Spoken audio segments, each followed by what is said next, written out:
In this section, we are going to take a look at a handful of modules from the standard Python library.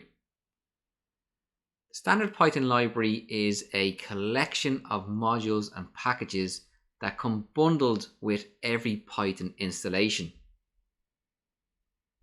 It provides a wide range of functionality covering areas such as file, input and output, networking, data manipulation, mathematical computations, and many more.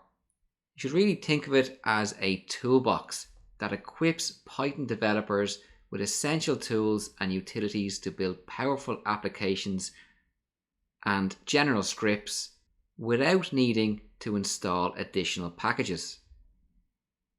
The standard Python library is fairly comprehensive, which can reduce the need for external dependencies. It has cross-platform capabilities. It is designed to work seamlessly across different operating systems. The standard Python library is reliable and well maintained. It goes through rigorous testing from the Python community, ensuring stability and that reliability. And really, it is quite easy to use. The APIs are intuitive and they have extensive documentation, so developers can quickly leverage the functionality provided by the standard Python library modules. I mentioned there the Python community. There's fantastic community support, so if you're ever stuck, you will find plenty of information on the internet. In this section, we will explore 4 modules. The math module that allows us to perform basic and more complex mathematical operations. We have the OS module, which is used for interacting with the operating system, handling file paths, directories, and environment variables. We have the CSV module, which is quite important for GIS work.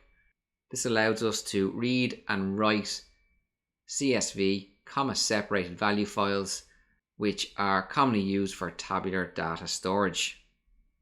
We'll also take a look at the random module, where you can generate random numbers and pick random entries from the likes of lists.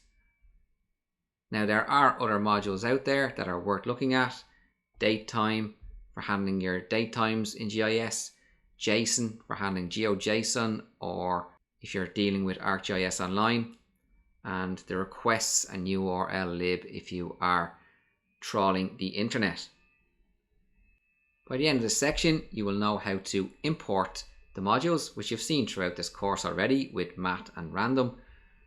And make sure that you head over to your reference workbook as you progress through this section, and also when you check out other modules for yourself, and bank that knowledge in your reference workbook so you can come back to it at a later stage, because you don't use these modules all the time.